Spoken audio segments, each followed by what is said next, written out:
Hola a todos, bienvenidos. Hoy vamos a hablar de insuficiencia cardíaca crónica. Estas son las guías de práctica clínica, las cuales ustedes pueden acceder tanto de el Colegio Americano de Cardiología como de la Sociedad Europea de Cardiología. Y pues toda la literatura correspondiente a la presente revisión. También se encuentran las guías de práctica clínica tanto de el Ministerio de Salud como de la Sociedad Colombiana de Cardiología y Cirugía Cardiovascular. Tengan en cuenta que la prevalencia de la falla cardíaca es aproximadamente de 1 a 2% en población adulta en los países desarrollados, que la incidencia anual es aproximadamente de 5 a 10 por cada 1000 personas y que la prevalencia es más del 10% en personas con más de 70 años. Y tengan en cuenta que la incidencia de la falla cardíaca aumenta siempre a medida que progresa la edad. Además, tengan en cuenta estas cifras para el año 2018.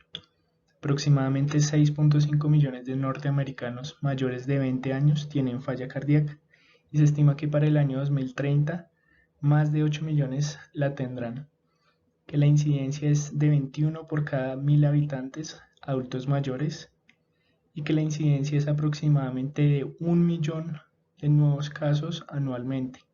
Y tengan en cuenta esto, que la mortalidad después de una hospitalización a 30 días será del 10%, a un año será del 22% y que la mortalidad después de una hospitalización a 5 años será de aproximadamente el 42.3%. Además, tengan en cuenta que los costes que acarrea para el sistema de salud son exorbitantes. ¿Qué nos quieren decir esas cifras? Que aproximadamente el 50% de los diagnósticos de falla cardíaca fallecerán a los 5 años. Vean la prevalencia de la insuficiencia cardíaca en personas mayores de 20 años. Vean cómo los casos se concentran más que todo en mayores de 60 años. Aproximadamente del 5 al 6% tendrán falla cardíaca. Pero vean cómo aumenta exponencialmente en personas mayores o iguales de 80 años, llegando a ser hasta el 14% de la prevalencia en esta población. Tengan en cuenta que se observa mayor prevalencia en hombres que en mujeres. En Colombia, la Sociedad Colombiana de Cardiología y Cirugía Cardiovascular realizó el registro colombiano de falla cardíaca. El fin de este registro era caracterizar la población de pacientes ambulatorios con falla cardíaca que fueron seguidos en 60 hospitales colombianos, con el fin de obtener un mejor entendimiento de esta enfermedad en el país. Se incluyeron 2.099 pacientes desde septiembre del año 2016 a septiembre del año 2018. Vean cómo la edad media era aproximadamente de 67, más o menos 13 años, que las mujeres eran el 43% y los hombres el 56%, es decir, mayor prevalencia de hombres, y que los pacientes se ubicaban más que todo en el área urbana, aproximadamente el 70%. Vean que la mayoría de los pacientes tenían falla cardíaca con fracción de eyección reducida, que la clase funcional era NIHA 2, que la etiología más frecuente era la cardiomiopatía isquémica seguida de la chagásica. Vean que los pacientes se hospitalizaban en el último año, aproximadamente el 70% se hospitalizó una vez, el 16% dos veces y más de 3 veces hasta el 11%. Y que el tiempo de estancia hospitalaria rondaba entre 11 más o menos 12 días. Vean que las comorbilidades más prevalentes eran la hipertensión arterial, la enfermedad hepática, la diabetes mellitus tipo 2, la enfermedad coronaria, el cáncer, la fibrilación auricular y la enfermedad pulmonar obstructiva crónica. Vean cuál era la terapia farmacológica que estaba recibiendo esta población. Aproximadamente más del 85% estaba recibiendo beta-bloqueadores, más del 65% diuréticos de asa, más del 55% antagonistas del receptor de mineralocorticoide, más del 34% IECAS, más del 40% ARA2, tan solo el 11% estaba recibiendo Entresto, el 10% tenían terapia de resincronización cardíaca y el 5.6% tenían un cardiodesfibrilador implantable. Las conclusiones de este registro colombiano es que la población tenía una gran carga de comorbilidades, que tenían un apropiado uso farmacológico, pero un bajo uso de las terapias de sincronización cardíaca y un bajo uso de cardiodesfibriladores implantables, que tenían un gran número de hospitalizaciones de alto costo para el sistema de salud colombiano, y que se requiere crear más programas multidisciplinarios en Colombia enfocados en la insuficiencia cardíaca. Siempre tengan en cuenta que estos pacientes con insuficiencia cardíaca son muy comórbidos. Vean como tan solo el 2% de un registro de 4 millones de pacientes con falla cardíaca no tenían ninguna comorbilidad. Vean que las comorbilidades más prevalentes eran hipertensión arterial, la cardiopatía isquémica, la fibrilación auricular y la osteoartritis. Pero vean cómo todas estas patologías que pueden presentar los pacientes, desde anemia, cáncer, enfermedad renal crónica, trastorno neurocognitivo mayor, depresión, diabetes, dislipidemia, obesidad, enfermedad tiroidea, más que todo hipotiroidismo, asma, enfermedad pulmonar obstructiva crónica, enfermedad arterial periférica y ataques cerebrovasculares. Entonces, siempre tengan en cuenta que todos estos pacientes tienen muchas comorbilidades y se debe abordar al paciente como tal integralmente. Ahora bien, la definición de la falla cardíaca es la siguiente. La Sociedad Europea de Cardiología la define de la siguiente manera: como un síndrome clínico caracterizado por síntomas típicos que puede ir acompañado de signos causados ya sea por una anomalía cardíaca estructural o funcional que producen una reducción del gasto cardíaco o una elevación de las presiones intracardíacas en reposo o en estrés. Esta definición se limita solamente a las fases donde están presentes los síntomas clínicos evidentes. Antes de los síntomas, el paciente puede presentar anomalías cardíacas, es decir, alteraciones ya sea estructurales o funcionales, pero que los pacientes se encuentren asintomáticos. A esto se le llama disfunción sistólica o diastólica del ventrículo izquierdo, y pues estas son precursoras de falla cardíaca, es decir, que la falla cardíaca se diagnostica cuando se encuentran anomalías cardíacas, ya sea estructurales o funcionales, y el paciente tenga presente síntomas y signos. Esta es la definición del Colegio Americano de Cardiología y la Asociación Americana del Corazón. La definen como un síndrome clínico, cual lo definen como complejo que resulta de cualquier deterioro estructural o funcional del llenado ventricular o de la sangre o de la eyección de la sangre. Entonces vean que la definición es muy similar, es decir, están diciendo que la falla cardíaca se diagnostica con signos y síntomas que se deben a alteraciones estructurales o funcionales que disminuyen el gasto cardíaco y aumentan las presiones de llenado. Tanto el Colegio Americano de Cardiología, la Asociación Americana del Corazón y la Asociación Europea de Cardiología clasifican y definen la falla cardíaca según la fracción de eyección, en reducida cuando se encuentra menor o igual al 40%, en preservada cuando se encuentra mayor o igual al 50%. El Colegio Americano coloca esta clasificación como un borderline en la preservada de 41 a 49% y en los pacientes que tuvieron una fracción de eyección reducida pero que mejoró o subió por encima del 40% como mejorada. ¿Por qué es importante clasificarlos así? Porque el tratamiento de estos pacientes y las terapias son muy diferentes. Hay fármacos que han demostrado que disminuyen mortalidad para la falla cardíaca con fracción de eyección reducida, pero no para otro tipo de falla cardíaca como la preservada. Y vean la definición de la Sociedad Europea de Cardiología: en reducida cuando la FEI se encuentra menor o igual al 40%, en intermedia cuando se encuentre 41 o 49% y conservada por encima del 50%. Vean que en todos estos casos, al igual que la definición, siempre tiene que estar presente los síntomas y los signos de falla cardíaca. Vean que en los pacientes con falla cardíaca intermedia y conservada es útil para el diagnóstico la utilización de péptidos natriuréticos y, por ejemplo, criterios adicionales como, por ejemplo, la presencia de enfermedad estructural cardíaca subyacente o disfunción diastólica. También debemos clasificar la falla cardíaca según los estadios propuestos por el Colegio Americano de Cardiología y la AJA en A, B, C, D. Estos son: el A es un paciente que no tiene alteración estructural y tampoco síntomas, pero que tiene factores de riesgo para presentar a futuro falla cardíaca, como un paciente con hipertensión arterial, fibrilación auricular, diabetes mellitus, cardiomiopatía isquémica, en fin.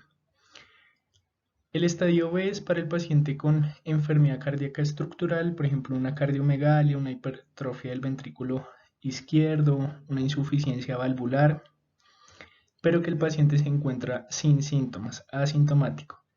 El estadio C es el paciente con la alteración estructural y que se encuentra sintomático, presenta signos y síntomas. Y la clasificación o el estadio D es el paciente que, a pesar de la terapia farmacológica, la falla cardíaca es refractaria. También tenemos que tener en cuenta que debemos clasificar siempre a todos los pacientes con falla cardíaca según la clase funcional que nos permite clasificar al paciente su severidad sintomática. Entonces, un paciente NIHA 1 es un paciente que no tiene limitación a la actividad física, es decir, que al realizar actividad física no presenta disnea, no presenta ahogo. Un NIHA 2 es aquel paciente que presenta leve limitación cuando realiza actividad física ordinaria, es decir, no actividad tan leve, pero por ejemplo, digamos, caminar, hacer aseo, en fin. Un paciente con NIHA 3 es aquel paciente que tiene marcada limitación para la actividad física y que presenta síntomas con menor actividad ordinaria, pero que se encuentra sin síntomas en reposo. Y el NIHA 4 es aquel paciente que se encuentra disneico en reposo. Tengan en cuenta que los estadios son progresivos, que una vez el paciente avanza a un estadio mayor, usualmente no se observa la regresión al anterior, que la progresión se asocia con una disminución en la sobrevida a 5 años, lo que les había comentado, y que un incremento de los péptidos natriuréticos se presenta en estos pacientes a medida que va progresando la enfermedad. Por lo tanto, todas las intervenciones terapéuticas y farmacológicas van a estar enfocadas a, por ejemplo, en el estadio A, pues modifique los factores de riesgo realizando un adecuado manejo de las comorbilidades. En el estadio B, pues trate de tratar la enfermedad cardíaca estructural. Y en el estadio C y D, siempre es reducir la morbimortalidad en los pacientes con insuficiencia cardíaca con fracción de eyección reducida con terapia farmacológica. Tengan presente esta historia natural de la enfermedad de la falla cardíaca.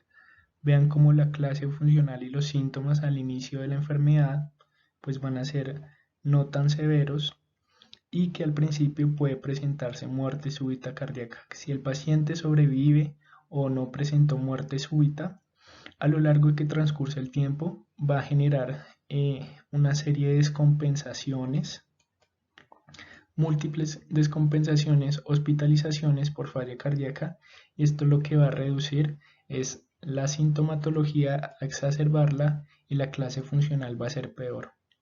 Vean también cómo a medida que transcurre el tiempo, el cuidado habitual, es decir, la terapia que modifica la mortalidad, es decir, la terapia farmacológica, se debe mantener a lo largo del tiempo, pero que una vez el paciente entra en falla de bomba irreversible, un estadio D, la terapia a final de vida no va a ser tan importante porque ya no se va a poder reducir la mortalidad, y que la terapia del cuidado paliativo y el manejo de los síntomas es la que va a predominar en esta fase de la vida de estos pacientes. Por lo tanto, siempre tengan en cuenta que a medida que se descompensa un paciente o se hospitaliza por falla cardíaca, el paciente no es el mismo y el paciente va a deteriorarse más su clase funcional, sus síntomas y su calidad de vida. Ahora, ¿cuál es la etiología de la falla cardíaca? Puede ser resultado de trastornos tanto del pericardio, como del miocardio, como del endocardio, de las válvulas cardíacas o de los grandes vasos, pero también de anormalidades metabólicas. Vean cómo en Latinoamérica la etiología predominantemente es la cardiopatía isquémica, seguida la enfermedad idiopática, de la cardiomiopatía hipertensiva en paciente con hipertensión arterial crónica, de la enfermedad valvular y la enfermedad de Chagas, que es prevalente aún en Colombia. En cuanto a la fisiopatología de la enfermedad, tanto alteraciones estructurales como funcionales van a disminuir el gasto cardíaco en los pacientes. Y pues para compensar esa disminución del gasto cardíaco y la hipoperfusión secundaria a la disminución del gasto cardíaco, se van a activar mecanismos de compensación, como vasoconstricción, aumento de la poscarga, alteraciones hemodinámicas como aumento en la precarga, y todo esto lo que va a generar es un remodelado a futuro del miocardio ventricular y va a generar los síntomas y signos de falla cardíaca. Por lo tanto, las manifestaciones cardinales de la falla cardíaca van a ser debidas a lo que comentamos, a esa activación crónica y persistente del sistema nervioso simpático y de la activación persistente del sistema renina-angiotensina-aldosterona. ¿Cuáles van a ser las manifestaciones cardinales? 1. La disnea y 2. La fatiga. Muchas personas se olvidan de preguntar en la anamnesis el síntoma de la fatiga en el paciente. Tanto la disnea como la fatiga van a generar limitación en cuanto a la tolerancia al ejercicio. La retención de líquidos puede conllevar a congestión pulmonar y o esplácnica y o edema periférico. Por lo tanto, tanto los signos y los síntomas son debidos, 1. a la congestión venosa retrógrada, ya sea pulmonar, esplácnica o periférica, y signos y síntomas causados por un bajo gasto cardíaco. Por lo tanto, siempre tengan en cuenta los síntomas típicos de la falla cardíaca, los cuales son la disnea, la ortopnea, la disnea paroxística nocturna, la disminución de la tolerancia al ejercicio, la fatiga, el cansancio y más tiempo hasta recuperarse de una actividad física.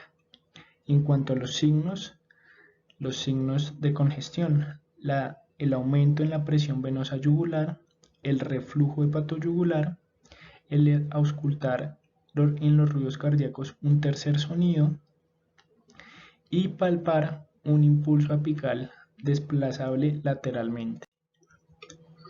También pueden encontrar y siempre deben buscar síntomas y signos menos específicos o menos típicos, como la tos nocturna, la sibilancia, la sensación de hinchazón de los miembros inferiores en los pacientes, la pérdida del apetito, adultos mayores confundidos, con decaimiento, con palpitaciones, con mareo, con síncope o con bendopnea.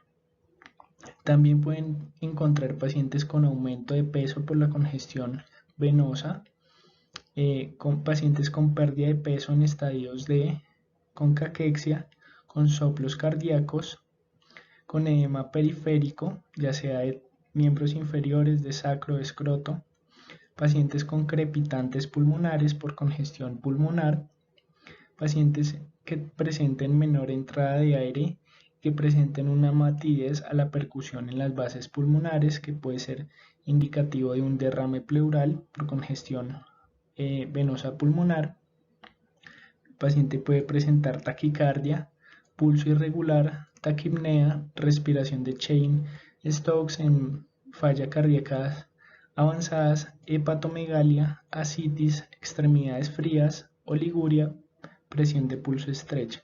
Todos estos signos y estos síntomas menos específicos se deben a los diferentes estadios de la falla cardíaca y de las diferentes complicaciones. Por eso ven acá signos de hipoperfusión en pacientes en los que la la congestión cardíaca y la disfunción diastólica y sistólica disminuye el gasto cardíaco, por ejemplo en las fallas cardíacas agudas. Tengan en cuenta la vendopnea como un signo nuevo de falla cardíaca. La vendopnea simplemente es que el paciente presente disnea al momento de reclinarse o atarse los zapatos, por lo que es útil siempre preguntar o realizar el ejercicio con el paciente, decirle que se amarre los zapatos y a verificar si el paciente... Ahora bien, ¿cómo saber que un paciente se encuentra con congestión? Ten en cuenta que el diagnóstico estándar o el gold estándar para el diagnóstico de la congestión es el cateterismo cardíaco derecho, es decir, la medición de la presión en la aurícula derecha y la medición de la presión de cuña pulmonar capilar. Pero pues no en todos los centros tenemos este recurso disponible. Por lo tanto, vean cómo es tan importante el examen físico en un paciente y que nos permite un diagnóstico adecuado de la congestión en estos pacientes. Vean cómo tanto la ingurgitación yugular como el reflujo hepatoyugular, así como el edema de los miembros inferiores, los crépitos bivasales, también la disnea, la ortopnea y el tercer ruido cardíaco nos permiten un adecuado diagnóstico de la congestión en estos pacientes. Por lo tanto, el examen de la vena yugular es clave siempre para el diagnóstico de falla cardíaca, así como la ingurgitación y el reflujo hepatoyugular. Los estertores pulmonares son muy específicos y los edemas de los miembros inferiores son muy sensibles, pero a diferencia de los estertores son poco específicos. Por lo tanto, si ustedes quieren saber si un paciente se encuentra congestionado y clasificar su severidad o saber si el paciente no se encuentra congestionado, pueden realizar esta escala que muy fácilmente evalúa la disnea, la presencia de ingurgitación yugular, hepatomegalia, la presencia de edemas en miembros inferiores. Se puede realizar una caminata de 6 metros, la presencia o no de elevaciones en los péptidos natriuréticos, y se pueden ver signos de congestión cardíaca en la radiografía de tórax. También en la ecografía se puede realizar parámetros en cuanto a la vena cava inferior y claramente en la ultrasonografía del pulmón.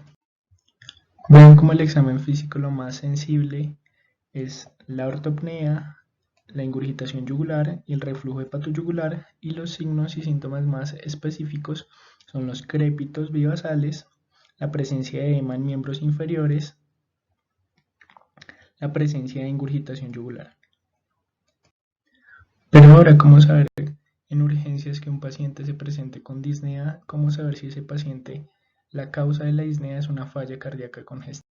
Vean cómo el examen físico nos puede orientar a que la etiología de esa disnea sea una falla cardíaca. Entonces, por ejemplo, el historial en el paciente de cardiomiopatía isquémica, de la presencia de síntomas típicos como la disnea paroxística nocturna, la ortopnea, como el examen físico, el escuchar o auscultar un S3, al observar la ingurgitación yugular, al escuchar crépitos, al escuchar soplos o al ver la presencia de edema de miembros inferiores, hallazgos en el electrocardiograma como la presencia de fibrilación auricular o algún otro resultado anormal que evidencia alteración de la estructura cardíaca, y como en la radiografía de tórax nos puede demostrar la presencia de congestión venosa pulmonar, la presencia de edema intersticial, la presencia de cardiomegalia o la presencia de derrames pleurales. Y pues obviamente la presencia de elevación de los péptidos natriuréticos. Ahora bien, pero en un paciente con un diagnóstico ya realizado de enfermedad pulmonar obstructiva crónica y que se presenta al servicio de urgencias con disnea, ¿cómo saber si el paciente puede estar presentando una falla cardíaca? Entonces, vean que esta revisión nos permite encontrar que la presencia de estos 4 ítems clínicos nos puede orientar o sospechar que el paciente presente falla cardíaca, como es el antecedente de enfermedad isquémica cardíaca, la presencia de un latido del ápice desplazado lateralmente, la presencia de obesidad y la presencia de taquicardia. Siempre en todo paciente euvolémico debemos demostrar un patrón obstructivo para la presencia de EPOC. Entonces, en los pacientes que nos llega tanto a consulta ambulatoria como el servicio de urgencias, debemos evaluar todas las comorbilidades y el estado clínico del paciente, por lo que debemos solicitar un hemograma, electrolitos, electrocardiograma, ecocardiograma, evaluar la función renal. Siempre no se olviden de realizar la tasa de filtración glomerular, de evaluar la función hepática, de evaluar la presencia de intolerancia a la glucosa o de diabetes mellitus, ver el perfil lipídico de ese paciente, ver el perfil tiroideo de ese paciente, ver cómo se encuentra la ferritina y la saturación de transferrina y evaluar los péptidos natriuréticos.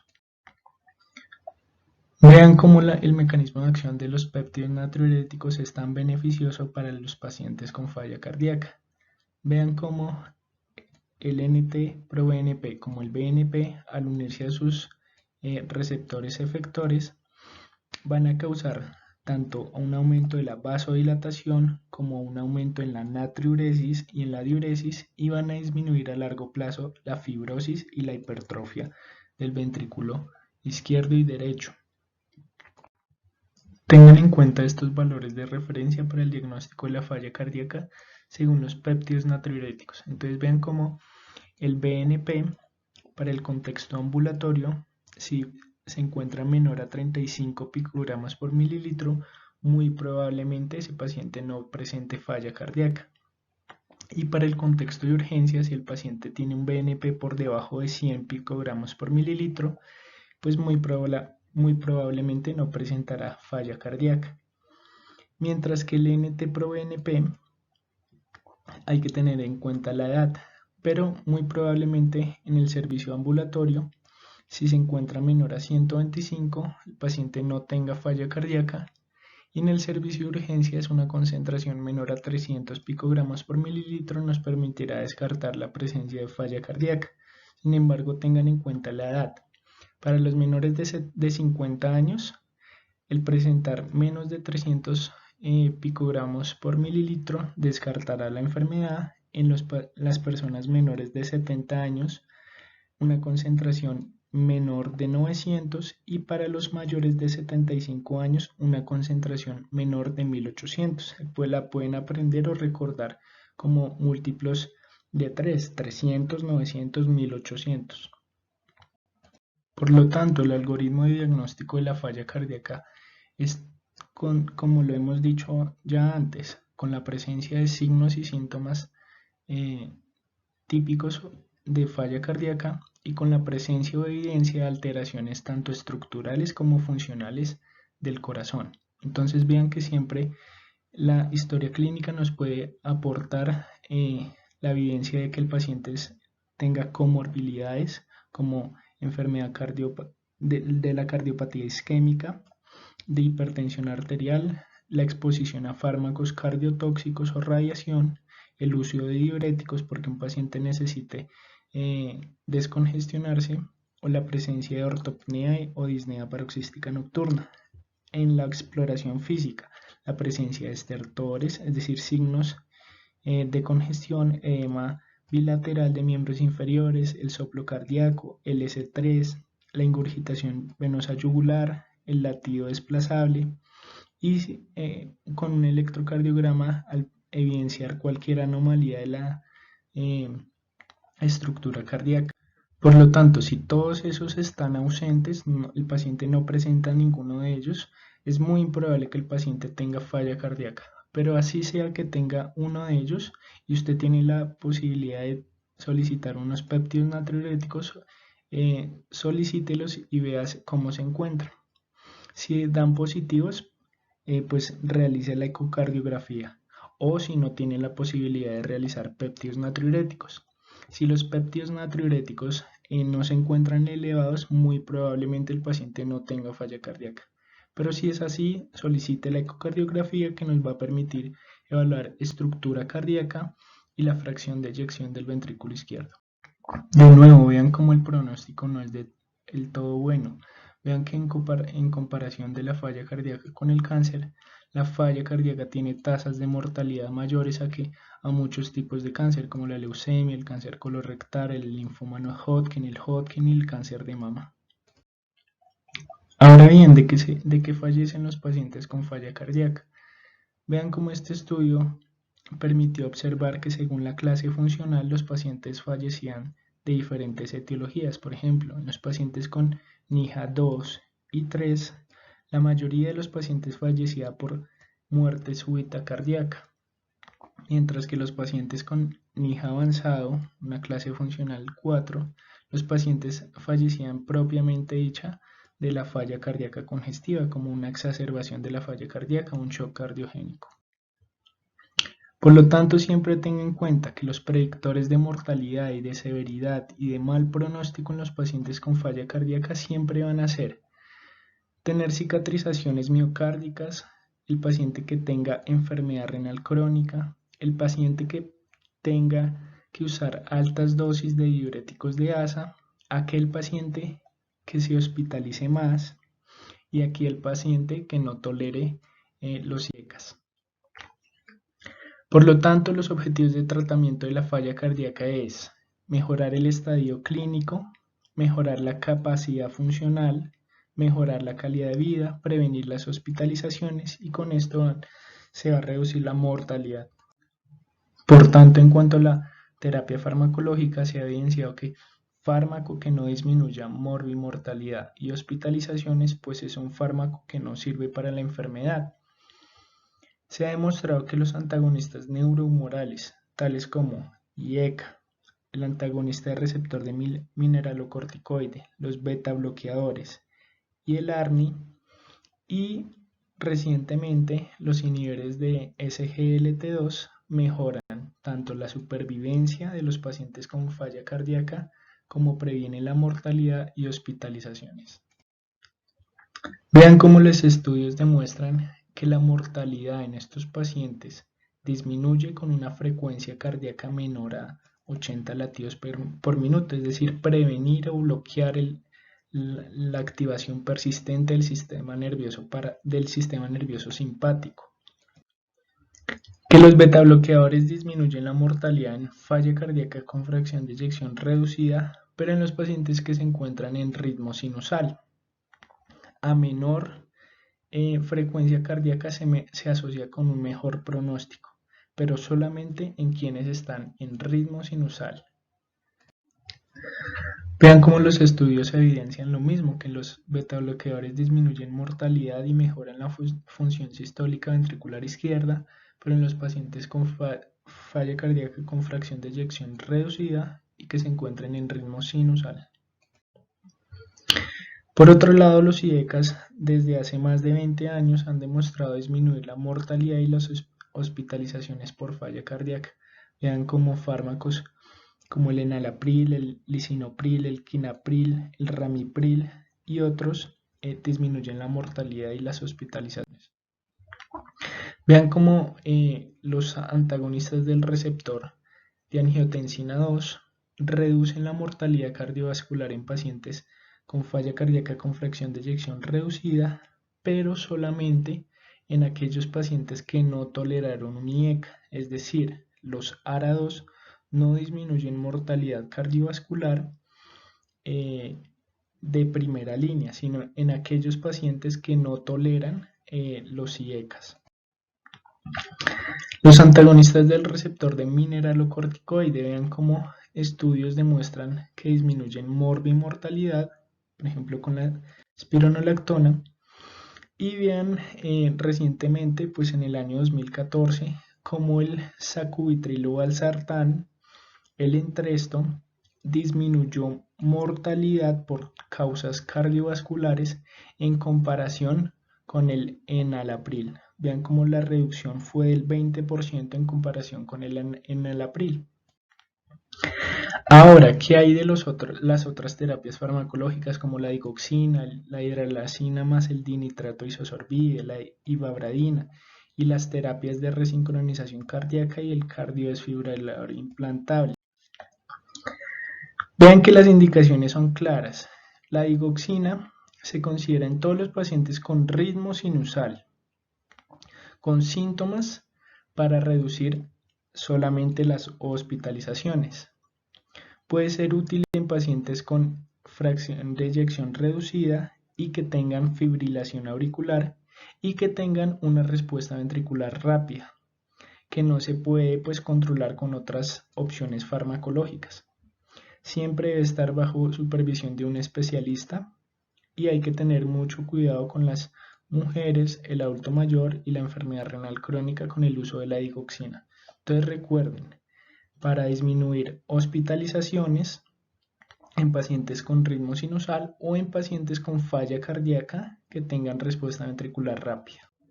En cuanto a la hidralazina y el dinitrato isosorbide, tenga en cuenta que está indicado para el paciente con raza negra, que tenga una FeVI menor a 35% o aquellos que tengan una FeVI menor al 45%, pero que tengan dilatación del ventrículo izquierdo, que se encuentren con una clase funcional 3 a 4, a pesar de haber tenido terapia farmacológica con IECAS, betabloqueadores y antagonistas del receptor de mineralocorticoide.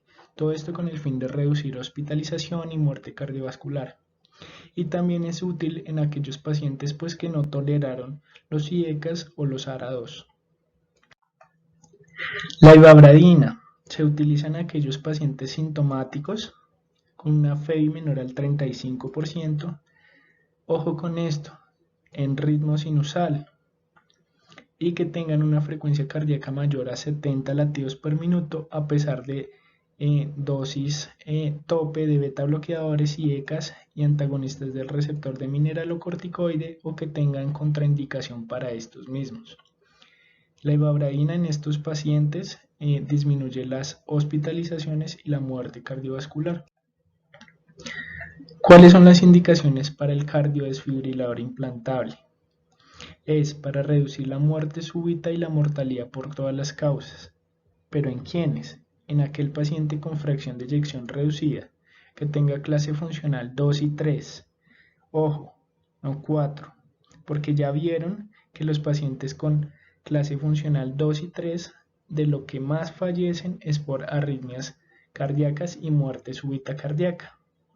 Que tengan una fracción de eyección menor o igual al 35% y que a pesar de que tengan una terapia médica óptima por más de 3 meses y que tengan una esperanza de vida mayor a un año, con buen estado funcional, tengan cardiopatía isquémica, ojo, no en los últimos 40 días después de un infarto agudo de miocardio, sino se debe implantar el cardiodesfibrilador después de 40 días de haber presentado un síndrome coronario agudo, o que tengan una miocardiopatía dilatada.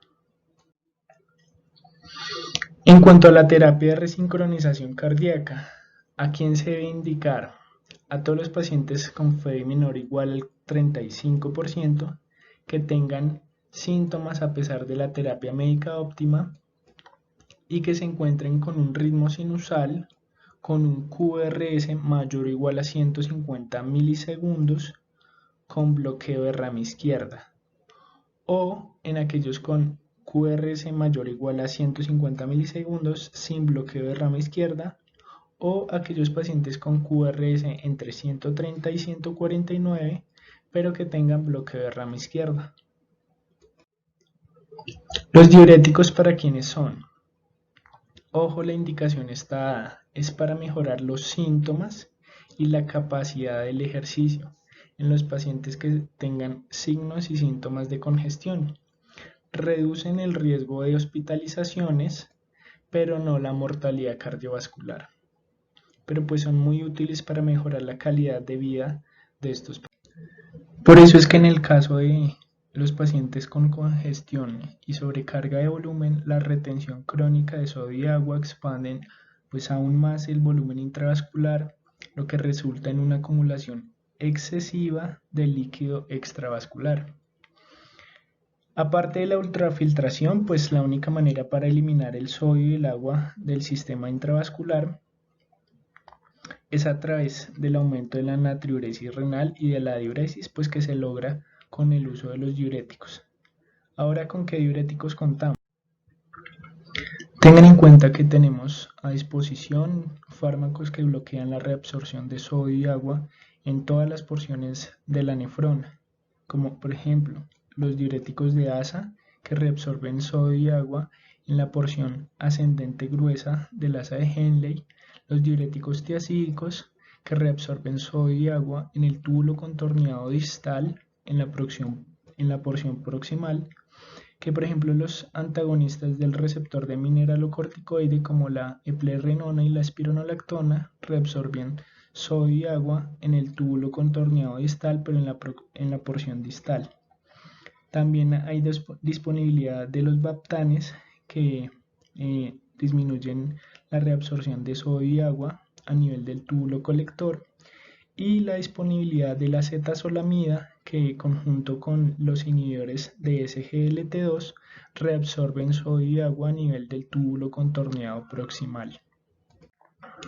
Vean también que se está realizando el desarrollo de otras modalidades de administración de la furosemida, como por ejemplo la furosemida subcutánea. Ahora, los inhibidores de SGLT2, que es lo nuevo en falla cardíaca. Vean que los inhibidores de SGLT2 optimizan las condiciones de llenado ventricular mediante la natriuresis y la diuresis osmótica, disminuyen la poscarga y mejoran la estructura y la función vascular, disminuyendo así la presión arterial. Interviene en el metabolismo cardíaco, disminuye la necrosis y la fibrosis cardíaca, y regula el canal sodio-hidrogenión en corazón y riñón y la modulación así de la producción de adipoquinas, citoquinas y la masa de tejido adiposo a nivel miocárdico. Vean entonces cómo los inhibidores de SGLT2 impiden la remodelación ventricular asociada a la cardiomiopatía diabética. Vean cómo son efectivos en pacientes con enfermedad renal crónica al realizar una vasoconstricción de la arteriola aferente, así disminuyen la presión intraglomerular y por lo tanto disminuyen la proteinuria. Vean también cómo reducen el edema intersticial. Y vean cómo disminuye el influjo de calcio y sodio intracelular, lo que genera a largo plazo, por efectos metabólicos, cardioprotección. Y esto se ha extrapolado en el uso de estos fármacos en ensayos clínicos, como por ejemplo el DAPA Heart Failure, que se realizó en el año 2019, donde encontraron que la dapagliflozina disminuye el empeoramiento de la falla cardíaca con fracción de eyección reducida y muerte cardiovascular en pacientes con, y lo bueno es que también la redujo y la previene en pacientes que no tienen diabetes. Por lo tanto, un fármaco que se utilizaba solamente para el manejo de los pacientes con diabetes mellitus, muy probablemente en las próximas guías de falla cardíaca van a estar incluidos en pacientes con falla cardíaca con fracción de eyección reducida y que no tengan diabetes.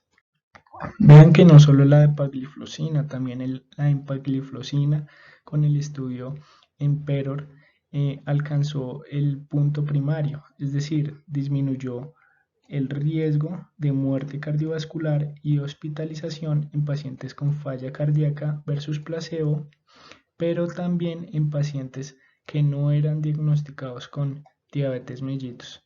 Por lo tanto, este estudio está próximo a salir, pero por lo que les digo, muy probablemente las guías de falla cardíaca cambiarán con la inclusión de los inhibidores de SGLT2 en el manejo primario de la falla cardíaca. Ahora bien, ¿cómo lograr el manejo médico? Por lo tanto, este es el algoritmo de manejo de las guías europeas de falla cardíaca.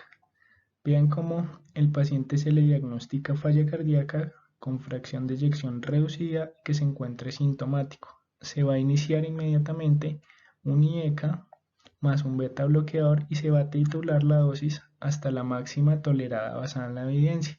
Si el paciente persiste sintomático y con una fracción de eyección menor o igual al 35%, se va a adicionar un antagonista del receptor de mineralocorticoide como la espironolactona o la eplerenona. Si a pesar de esta terapia triple el paciente persiste sintomático y con una FEDI menor o igual al 35%, se van a optar por las siguientes terapias farmacológicas. Si ya toleró el IECA o el ARA2, pues iniciar el ARNI, es decir, el sacubitrilo/valsartán. Si el paciente se encuentra en ritmo sinusal y tiene un QRS mayor o igual a 130 milisegundos, pues evalúe la necesidad de la terapia de resincronización cardíaca. Si el paciente tiene ritmo sinusal, pero persiste con frecuencia cardíaca mayor o igual a 70 latidos por minuto a pesar de la terapia triple, pues considere el uso de ivabradina. Y pues otras consideraciones, las que ya mencionamos sobre el uso de digoxina, de nitrato isosorbide más hidralazina, en fin. Vean que en los pacientes en todo momento, desde el inicio del diagnóstico de falla cardíaca, los diuréticos de ASA y los demás diuréticos se irán titulando según la necesidad de descongestionar a estos pacientes, así sea desde el inicio del diagnóstico. Y considere siempre la utilización de un cardiodesfibrilador implantable según las indicaciones que ya mencionamos. Ahora bien, ¿cómo guiar las dosis y la terapia farmacológica? Trate siempre de lograr la dosis máxima de los medicamentos que actúan en las 4 vías biológicas, los que bloquean el sistema renina-angiotensina-aldosterona, los que bloquean el sistema nervioso simpático, la vía de la aldosterona con la espironolactona y la eplerenona y la vía de los péptidos natriuréticos como el sacubitrilo/valsartán. Si no es posible que usted titule todas las dosis máximas, pues use la segunda mejor opción, que es usar dosis bajas de todos ellos sin omitir alguno de ellos. Como tercera opción, si debido al nivel de presión arterial el paciente no tolera las dosis altas, pues prefiera las dosis altas del beta bloqueador y no de los IECAs o los ARA2. Pues los estudios tienen pues más evidencia de llegar a la dosis máxima de estos. Si el problema es que el paciente tenga hipercalemia, pues prefiera agentes bloqueadores del eje renina-angiotensina-aldosterona como los IECAs o los ARA2, por encima del antagonista de receptor de mineralocorticoide. Otra condición es que el ARNI produce menos hipercalemia que los IECA y que el sacubitrilo/valsartán, el mismo ARNI, es mejor que el enalapril, tanto en dosis bajas como en dosis altas equivalentes. Y lo mismo que les dije ahorita, muy probablemente las próximas guías de falla cardíaca, entre esto el sacubitrilo/valsartán se va a encontrar en primera línea que los IECA. No se olvide de las dosis. En cuanto al sacubitrilo/valsartán, inícielo a 49-21 miligramos cada 12 horas hasta un máximo de 97 a 103 miligramos cada 12 horas. El enalapril lo puede iniciar 2.5 miligramos cada 12 horas hasta 20 miligramos cada 12 horas, es decir, 40 miligramos al día. En cuanto a los ARA2, el losartán lo puede iniciar con 25 miligramos cada día hasta 150 miligramos cada día, o el valsartán de 20 miligramos cada 12 a 160 miligramos cada 12 horas. En cuanto a los betabloqueadores, el carvedilol, 3.125 miligramos cada 12 horas hasta 25 miligramos cada 12 horas. El metoprolol succinato, de 12.5 a 25 cada día hasta 200 miligramos cada día. El bisoprolol y el nebivolol, iniciarlos con 1.25 miligramos día hasta un máximo de 10 miligramos día. Recuerde que estos son los únicos betabloqueadores que se pueden utilizar en falla cardíaca con fracción de eyección reducida porque son los únicos que han demostrado disminuir mortalidad cardiovascular. La espironolactona la puede iniciar a 12.5 a 25 miligramos cada día hasta 25 miligramos cada 12 horas, máximo 50 al día. La eplerenona la puede iniciar con 25 miligramos cada día hasta un máximo de 150 miligramos cada día. En cuanto al uso de los diuréticos a nivel ambulatorio, porque las dosis de furosemida se pueden utilizar en mayor dosis a nivel de la urgencia. A nivel ambulatorio, la furosemida se puede utilizar desde 20, 40, 80, 160 y 240 miligramos cada día y pueden ser repartidos en cada 12 a cada 8 horas, siendo el tope 240 miligramos día. La bumetamida y la torazomida, estas son las dosis indicadas. En cuanto a la ivabradina, se puede iniciar 2.5 miligramos, 5 miligramos cada 12 horas, hasta 7.5 miligramos cada 12 horas. Siempre titúlelo para que la frecuencia cardíaca se encuentre entre 50 y 60 latidos por minuto y tenga precaución en los pacientes con alteración de la conducción eléctrica, como bloqueos de rama o bloqueos auriculoventriculares, o en pacientes con más de 75 años. En estos, pues inícielo a 2.5 cada 12 horas. La hidralazina y el dinitrato isosorbide, la hidralazina la puede iniciar a 25 miligramos cada 8 horas hasta 100 miligramos cada 8 horas. Y el dinitrato isosorbide la puede iniciar a 20 miligramos cada 8 horas hasta 40 miligramos cada 8 horas en combinación con la hidralazina. Ahora bien, les dejo este artículo por si alguno quiere explorar o leerlo. Es muy interesante porque nos permite dar una visión a futuro de todas las terapias nuevas farmacológicas y no farmacológicas que serán utilizadas o que se están investigando en la falla cardíaca. Tenga en cuenta el ajuste de dosis en los pacientes con enfermedad renal crónica estadios G4, G5, es decir, una tasa de filtración glomerular por debajo de 30 cc minuto. Por ejemplo, con los IECAS, vea que no hay que hacer ajuste con el fosinopril, sí o sí está contraindicado el perindopril y que para el captopril, el lisinopril y el enalapril se debe iniciar con la mitad de la dosis.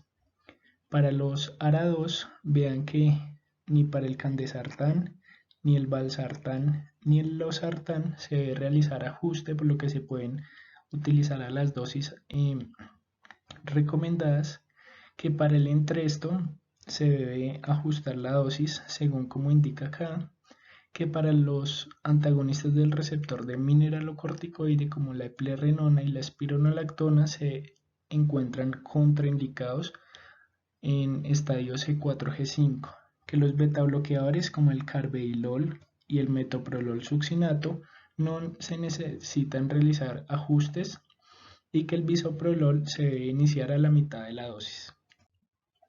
Este año salió el consenso de la Sociedad Europea de Cardiología en cuanto al manejo de la presión arterial a nivel ambulatorio.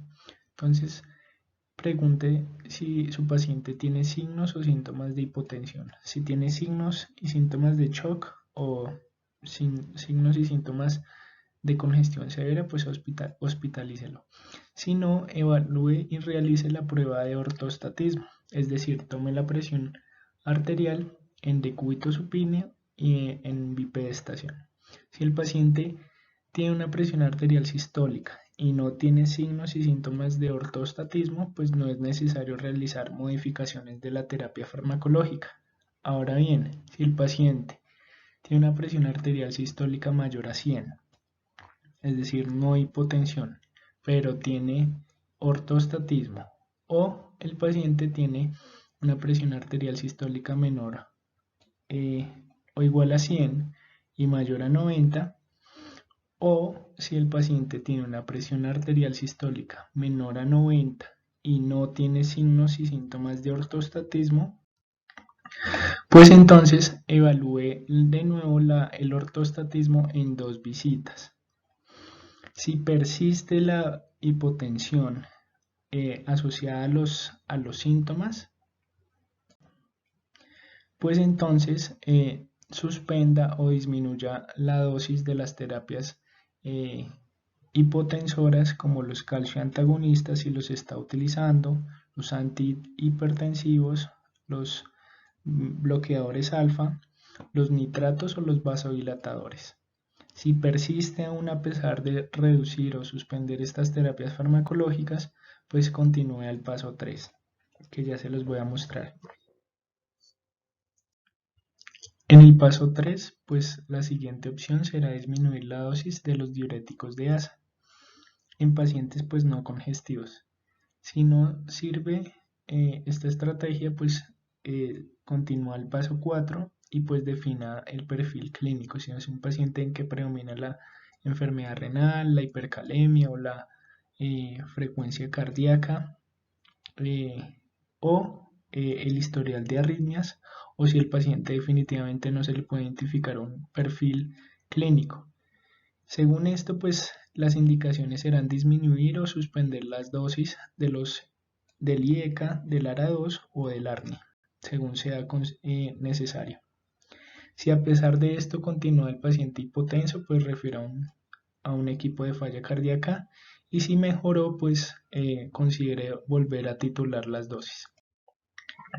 Ahora, en los pacientes con hipocalemia e hipercalemia, vean que en los pacientes con falla cardíaca, la hipocalemia y la hipercalemia se asocian con un aumento de la mortalidad cardiovascular. Por lo tanto, siempre va a ser necesario que aquellos pacientes con hipocalemia y pues que no tengan alteraciones en el electrocardiograma se considere aumentar las dosis de los inhibidores de renina-angiotensina-aldosterona. Y también se debe suspender las dosis de los diuréticos tiazídicos si se encuentran usándose. Pero para el paciente con hipercalemia, entonces, y que no tenga alteraciones electrocardiográficas, considere iniciar los inhibidores de potasio y considere continuar los inhibidores del sistema renina-angiotensina-aldosterona. Entonces, ¿cuáles son las indicaciones? Para el paciente que tenga un potasio menor a 4 o presente hipocalemia y que no tenga alteraciones en el electrocardiograma, pues entonces considere suspender los diuréticos tiazídicos si los presenta e inicie el antagonista del receptor de mineralocorticoide como la espironolactona, o si ya lo tenía, pues incremente su dosis. Además, considere incrementar las dosis de los IECAS, el ARA2 o el Entresto. Todo esto es ambulatoriamente. Y considere o pues monitoree el potasio y la función renal a la semana, al mes, a los 2 meses y a los 3 meses, hasta que se resuelva la hipocalemia. La meta de potasio en los pacientes con falla cardíaca es una concentración entre 4 y 5 miliequivalentes por litro. Para los pacientes que presenten potasio entre 5.1 y 5.5, considere mantener el IECA, el ARA2, el ARNI y el antagonista del receptor de mineralocorticoide, y monitorice el potasio y la creatinina a la semana, al mes, a los 2 meses y a los 3 meses. Y siempre evite los AINES por el riesgo de hipercalemia. Para el paciente con un potasio de 5,6 a 6 miliequivalentes por litro, siempre si hay cambios electrocardiográficos, hospitalizar. Si no, considere iniciar diurético de asa o incrementar su dosis con precaución siempre para evitar la hipovolemia. Evite el uso de AINES y reevalúe en una semana. Si continúa la semana con hipercalemia por encima de 5.6, disminuye en un 50% la dosis de los IECAS, de los ARA2 y del antagonista de receptor de mineralocorticoide y del ARNI. Y considere iniciar los inhibidores de potasio y monitorice igualmente. Si el paciente presenta un potasio mayor o igual a 6, pues las mismas indicaciones que para el anterior, pero pues si a la semana continúa, disminuye en un 50% los inhibidores del sistema renina-angiotensina-aldosterona y continúe los inhibidores de potasio. Si a la semana no se logra disminuir el potasio, ahora sí suspenda el receptor de mineralocorticoide y monitorice. Estos son los sistemas de soporte circulatorio mecánico disponibles en Colombia, es decir, los dispositivos de asistencia ventricular izquierda. Puede pausar el video y observar cuál es el tipo de bomba de cada uno, el tipo de flujo, la localización, el tipo de soporte, cuáles son las vías de inserción y cuáles son las indicaciones. De igual manera, estas son las indicaciones de a qué paciente se debe realizar el trasplante cardíaco y las contraindicaciones del mismo. Tenga en cuenta que los pacientes con falla cardíaca tienen una alta prevalencia de ferropenia. Aproximadamente el 30 al 50% de los pacientes tienen deficiencia de hierro. La deficiencia de hierro se diagnostica con una ferritina plasmática menor a 15 microgramos por litro, pero en los pacientes con falla cardíaca crónica se va a diagnosticar con una ferritina menor a 100 y una deficiencia de hierro funcional con una concentración de ferritina entre 100 a 300 microgramos litro, pero con saturación de transferrina menor a 20%. Pero ahora, ¿por qué los pacientes con falla cardíaca tienden a tener ferropenia? Uno es porque tienen un estado proinflamatorio y dos porque lo que hablamos en la fisiopatología que tienen la activación persistente del sistema nervioso simpático y el sistema renina-angiotensina-aldosterona, y estos dos sistemas van a inhibir a la proteína 1 del receptor de transferrina, que es el requerido para el transporte del hierro a nivel de las células. ¿Qué va a hacer esta deficiencia de hierro entonces en los pacientes? Va a disminuir el transporte y el almacenamiento de oxígeno a nivel celular, alterando así el ciclo de Krebs y alterando el metabolismo de las especies reactivas de oxígeno. Todo eso va a conllevar a que el paciente presente una disminución de la capacidad de la tolerancia al ejercicio, que el paciente presente fatiga, que el paciente presente empeoramientos y hospitalizaciones de los síntomas, por los síntomas de falla cardíaca con un peor pronóstico, y todo esto pues se contrarresta con el manejo de la ferropenia. Y en este caso, en estos pacientes el manejo va a ser con hierro intravenoso. Entonces el hierro intravenoso va a estar indicado a pacientes con clase funcional 2 a 3 que tengan hemoglobina por debajo de 15 gramos por decilitro y que tengan ferritina menor a 100 o que la tengan entre 100 y 300 pero con un porcentaje de saturación de transferrina menor al 20%. En ellos está indicada el hierro intravenoso. Tenga en cuenta las medidas de prevención primaria y de cambio en los estilos de vida que revisamos en prevención primaria de la enfermedad cardiovascular y tenga en cuenta que se recomienda la dieta DASH o la dieta mediterránea en estos pacientes, que se recomienda al menos una pérdida del 5 a 10% del peso corporal y que para los pacientes con malnutrición o caquexia el objetivo de la ingesta de proteínas es al menos de 1.1 gramos por kilo día. Tenga presente que para los casos de falla cardíaca con fracción de eyección preservada el manejo es totalmente diferente y los fármacos no van a ser los mismos. Tenga en cuenta que la falla cardíaca con fracción de eyección preservada representa casi 2/3 de los casos de falla cardíaca ambulatorios, es decir, más casos que los casos de falla cardíaca con fracción de eyección reducida, y afecta principalmente al adulto mayor, a las mujeres, a los hipertensos y a los obesos. Tenga en cuenta todas las factores de riesgo para presentar falla cardíaca con fracción de eyección preservada, como es el adulto mayor, la obesidad, el síndrome metabólico, la diabetes mellitus, la inactividad física, el desacondicionamiento, la hipertensión arterial, la fibrilación auricular, las anormalidades electrocardiográficas y la elevación de los péptidos natriuréticos. Por lo tanto, si usted sospecha una falla cardíaca con fracción de eyección preservada, este score de probabilidad le va a ser útil para sospechar la presencia de falla cardíaca preservada. En el año 2019, la Sociedad Europea de Cardiología lanzó el algoritmo para el diagnóstico de falla cardíaca con fracción de eyección preservada. Inicia con una evaluación inicial clínica con la presencia de signos y síntomas sugestivos, la presencia de comorbilidades y factores de riesgo, anormalidades electrocardiográficas, la ecocardiografía estándar, los péptidos natriuréticos y demás evaluación clínica, seguida por una evaluación ecocardiográfica y de péptidos natriuréticos específica y test funcionales en casos de duda para el diagnóstico, como por ejemplo el test de estrés diastólico en el ejercicio con el ecocardiograma o mediciones hemodinámicas invasivas.